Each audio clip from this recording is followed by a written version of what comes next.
ఓం గంగణపతే నమ ఐం సరస్వత్యే నమ క్రీం క్రీం మహాకాళికాయ నమ ద్రాం దత్తాత్రేయాయ నమ శ్రీరామ జయ రామ జయ జయ రామ రామాయ నమో నమ ఓం నమ శివాయ శివాయ గురవే నమ ద్రాం దత్తాత్రేయాయ నమ ఓం నమో భగవతే మేధా దక్షిణావర్తే మహ్యం మేధాం ప్రజ్ఞా ప్రయచ్చస్వ క్లీం కృష్ణాయ గోవిందాయ గోపీజనవల్లభాయ శ్రీకృష్ణ పరబ్రహ్మణే పరంజ్యోతిషే నమ మాతృభ్యో పితృభ్యో ఋషుభ్యో గురుభ్యో నమో నమ. యూట్యూబ్ ప్రేక్షకులందరికీ కూడా నమస్కారం అండి. నేను పాలపర్తి గురునాథ శర్మ జ్యోతిష్యం వాస్తు సిద్ధాంతిని. మీకంతా కూడా ప్రధానంగా ఇప్పుడు చెప్పబోయే టాపిక్ ఏంటిదంటే పూర్వజన్మం మరి కర్మ సిద్ధాంతం అంతా కూడా. పూర్వజన్మం అంటే ఏంటిది, పూర్వజన్మం నుంచి వచ్చిన కర్మ సిద్ధాంతం అంతా కూడా ఏ రకంగా జ్యోతిష్యంలో అంతా కూడా వివిధ మేషాది ద్వాదశ రాశుల వాళ్ళకి కర్మం అంటే ఏంటి, కర్మ సిద్ధాంతం అంటే ఏంటి, పూర్వజన్మలో చేసుకున్న కర్మ సిద్ధాంతం అంటే ఏంటి సంపూర్ణంగా విశ్లేషణ చేయడం జరుగుతుంది. మీకు లగ్నం తెలిసి ఉంటే లగ్నాన్ని చూసుకోండి. జన్మ లగ్నవశాత్తు ఈ యొక్క గ్రహస్థితి ఉంటాయి కనుక ఈ యొక్క కర్మల ప్రభావం వల్ల దైవ ఆగామి సూచిత సంచిత ప్రారంధ కర్మలు అని చెప్పేసి అంటారు అన్నమాట.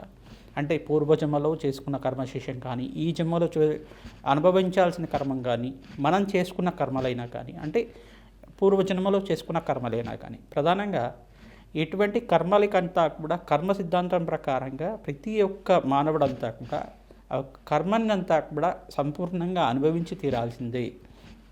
కర్మ సిద్ధాంతం ప్రకారంగా ఏదో రకంగా స్వల్పంగా అయినా కానీ ఆ కర్మనంతా కూడా అనుభవించే విధంగా కొన్ని గ్రహాల ప్రభావం అంతా కూడా ఉంటుంది. జాతక చక్రం ప్రకారంగా లగ్న చక్రము, నవాంశము, షష్టాంశము, దశాంశము, త్రింశాంశం అని చెప్పేసి కొన్ని అంశాల్లో అంతా కూడా అంశపాదాల్లో గ్రహస్థితి అంతా కూడా ఈ రకంగా ఉంది. విశ్లేషణ చేసుకొని అంతా కూడా అందరికీ పరిష్కారం చేసుకోవడం జరుగుతుంది. జన్మ జాతకమే ప్రధానమైన జాతకంగా ఉంటుంది. లగ్నం తెలిసి ఉంటే కనుక లగ్నాన్ని చూసుకోండి, లేదు రాశి తెలిసి ఉంటే కనుక రాశిని చూసుకోండి. కర్మ సిద్ధాంతం అంతా కూడా పూర్వకర్మ సిద్ధాంతం ప్రధానంగా చూసుకుంటే నవమస్థానాన్ని కేంద్రంగా చెప్తుంది. మరి ఆ నవమస్థానాన్ని అనుభవించే విధంగా చేసేది దశమస్థానం అంటుంది. ప్రధానంగా ఈ యొక్క మళ్ళీ లగ్నము శరీర కారకత్వాల గురించి చెప్తుంది. శరీరంలో మీరు ఎటువంటి ఆరోగ్యంగా ఉంటారు, ఎటువంటి అనారోగ్యాలతో ఇబ్బంది పడుతూ ఉంటారని చెప్పడం జరుగుతుంది. ద్వితీయ స్థానం కుటుంబ స్థానం గురించి చెప్తుంది, ధనయోగాల గురించి చెప్తుంది. ఈ స్థానాలు ప్రధానంగా చూసుకుంటే పుత్రస్థానం పంచమ స్థానం అవుతుంది. ఆకస్మిక వ్యయము ఆకస్మిక లాభాలంతా కూడా ప్రధానంగా చూసుకుంటే అష్టమ స్థానము ఆయు స్థానం చెప్తుంది. ఈ స్థానాలు ప్రధానంగా చూసుకుంటే వివాహ జీవితం కోసం సప్తమ స్థానం చెప్తుంది. ఈ కర్మ సిద్ధాంతాన్ని అనుసరించి గ్రహాల యొక్క కూటమి కలయిక వల్ల కొన్ని ప్రభావాలని చెప్తూ ఉంటుంది. ప్రధానంగా కర్మఫలదాత అంతా కూడా శనీశ్వరుడు, కానీ మనం అనుభవించే విధంగా చేసేవాడు రాహు. మరి కొన్ని గ్రహాల యొక్క ఉగ్రగ్రహాలు అని చెప్పేసి ఉంటాయి. ప్రధానంగా కొన్ని గ్రహాలతోటి ఒక కలయిక సంయోగం వల్ల వాటి ప్రభావం అంతా కూడా ప్రబలంగా అనుభవించే విధంగా చేస్తూ ఉంటాయి అన్నమాట. సూర్య రాహుల కలయిక కానీ సూర్య కేతు కలయిక కానీ ఇది గ్రహణ యోగం కింద మారుతూ ఉంటుంది. చంద్ర రాహుల కలయిక అనేది దుష్కర్మ కింద ఉంటుంది. గురు చండాల యోగం అనేది ఒక యోగం ఉంటుందన్నమాట. బృహస్పతి రాహు కలయిక అనేది కొన్ని స్థానాల్లో అది అవయోగం కింద మారుతూ ఉంటుంది. లగ్నవశాత్ అంతా కూడా విశ్లేషణ చేసుకోవడం జరుగుతుంది. మీ పూర్వజన్మలు చేసుకున్న పుణ్య ఫలితాన్ని ఈ జన్మలో అనుభవించే విధంగా, మరి ఇప్పుడు చేసుకున్న ఫలితాలంతా కూడా మరో జన్మలో అనుభవించే విధంగా దానికి కర్మ సిద్ధాంతం అంతా కూడా క్యారీ ఫార్వర్డ్ అవుతూ ఉంటుందన్నమాట. ప్రతి నిమిషం కూడా మీరు చేసుకున్న కర్మలు ఇక్కడ పుణ్యకర్మల్ని సంపూర్ణంగా అనుభవిస్తూనే మరి ఇంకా ఏమైనా బ్యాలెన్స్ ఉందా, కర్మం అంతా కూడా బ్యాలెన్స్ ఉందా. ఎప్పుడైనా కానీ కర్మ సిద్ధాంతం ప్రకారంగా పుణ్యము పాపము రెండు బ్యాలెన్స్గా ఉండాలి. మరి ఏది హెచ్చు తగులుగా ఉన్నా కానీ దాన్ని అనుభవించడానికి మరో జన్మ అనేది ఉంటుందన్నమాట. మోక్ష మార్గం కోసం పుణ్యకర్మలు ఆచరిస్తూ ఉండడం, దైవ కృప వల్ల మోక్ష స్థితి పొందడం అనేది కర్మ సిద్ధాంతం ప్రకారంగా సంపూర్ణంగా విశ్లేషణ చేయడం జరుగుతుంది. దైవ ఆగామి సుచిత సంచిత ప్రారంధ కర్మలు అని చెప్పేసి అంటారు. అంటే పూర్వజన్మలో చేసుకున్నది, ఈ జన్మలో చేయబోయేది, ఈ జన్మలో చేసింది, ఈ జన్మలో అనుభవించాల్సింది, మరి మరు జన్మలో కూడా ఇటువంటి కర్మలంతా కూడా క్యారీ ఫార్వర్డ్ అవుతూ ఉంటాయి. అంటే కర్మ సిద్ధాంతాన్ని ప్రకారంగా ప్రతి నిత్యం కూడా ఏమవుతుందంటే ఈ జన్మలో చేసుకున్న కర్మలంతా కూడా మిగిలిపోయి ఉంటాయి కనుక ఏదైనా రుణ బాధలు రుణశేషాలంతా కూడా ఉంటాయి కనుక మాతృ రుణం, పితృ పాత్ర రుణం, తర్వాత దైవ రుణం, ఋషి రుణం అని చెప్పేసి ఉంటూ ఉంటుంది. ఈ రుణాలంతా కూడా తీరాలి. రుణానుబంధ రూపేణ జన్మ సంసార బంధురాత అంటారు శ్రీకృష్ణ పరమాత్మ అంతా కూడా. ఈ రుణమంతా తీరిన తర్వాత తద్వారా భగవంతుడి యొక్క దయ వల్ల ప్రతి ఒక్క మానవుడికి, ప్రతి ఒక్క ఆత్మకంతా కూడా శరీరం అనేది ఉండదు. ఆత్మకి ఎటువంటి రాగద్వేషాలు ఉండవు. ఓన్లీ మనకు ఉండాల్సింది ఏంటిదంటే, ఆత్మకు ఉండాల్సింది ఏంటిదంటే, ఒకటి ఆత్మలో 2 రకాలు ఉంటాయి అన్నమాట. అంటే భోగ శరీరంతో ఉండేది కానీ, తర్వాత యాతనా శరీరంతో ఉండేది కానీ. ఈ ఆత్మ సిద్ధాంతం ప్రకారంగా చూసుకుంటే ఆత్మ శరీరాన్ని అంతే పొందుతూ ఉంటుంది, కానీ కొన్ని రాగద్వేషాలు అనేది ఉండవు. కానీ అనుభవించే విధంగా, అంటే భోగ శరీరంతో ఉండేది భోగభాగ్యాలతో అనుభవిస్తూ ఉంటుంది ఆత్మ. యాతనా శరీరంతో ఉండేది దుష్కర్మాలు చేసి ఉంటే కనుక నరక బాధలు అనుభవిస్తూ ఉండడం.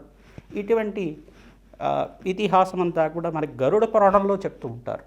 కొన్ని శాస్త్ర ప్రామాణికంగా అంతా కూడా చెప్పడం జరుగుతుంది. కర్మ సిద్ధాంతం అంతా కూడా ఈ రకంగా ఉంటుంది. మేషాది ద్వాదశ రాశుల వాళ్ళకి ఎటువంటి గ్రహాల యొక్క స్థితిగతి సంయోగం వల్ల జన్మజాతకం ప్రకారంగా దానికి ఎటువంటి పరిష్కారం చేసుకోవాలి, పూర్వజన్మలో చేసుకున్న దుష్కర్మల నుంచి బయటపడాలన్నా, పుణ్యకర్మల నుంచి మీరంతా కూడా మోక్ష జ్ఞానాన్ని పొందాలన్నా ఎటువంటి పరిష్కారం అంతా కూడా ఆచరించాలి.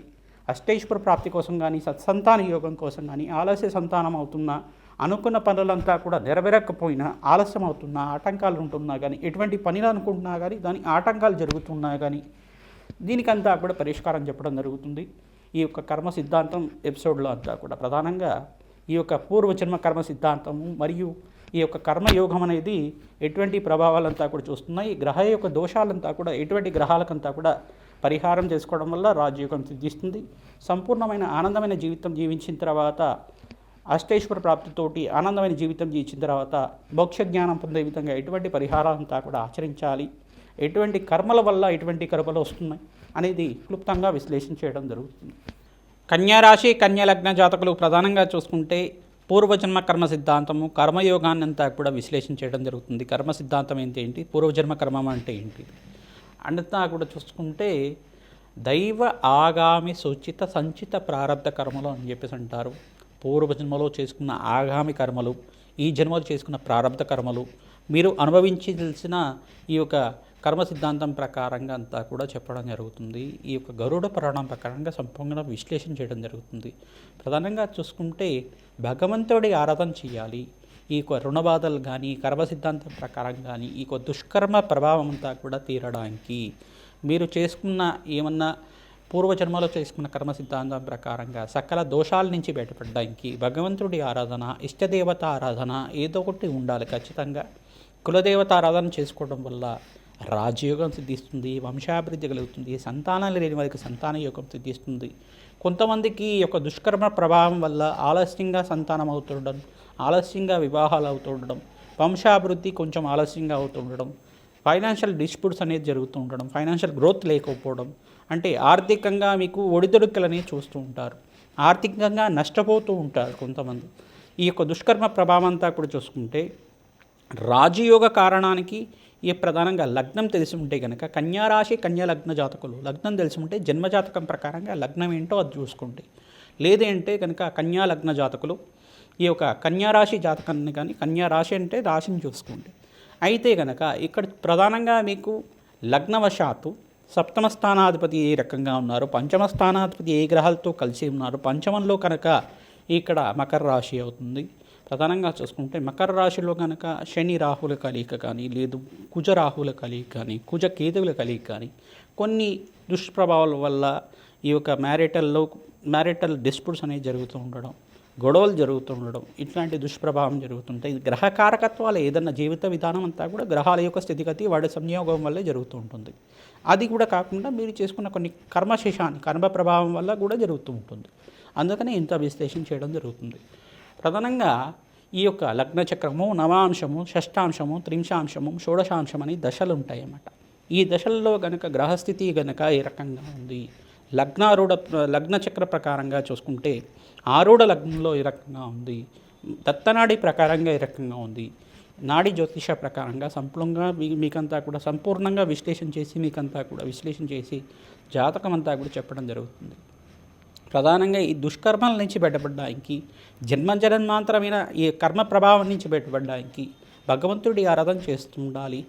మూలమంత్ర ఉపదేశం ఏదైనా గురువు దగ్గర నుంచి తీసుకోండి, కులదేవత నామస్మరణ చేసుకోండి, పరమేశ్వరుడు నామస్మరణ చేసుకుంటూ ఉండండి. శ్రీమాత్రే నమః నామాన్ని జపాన్ని ఆచరించండి.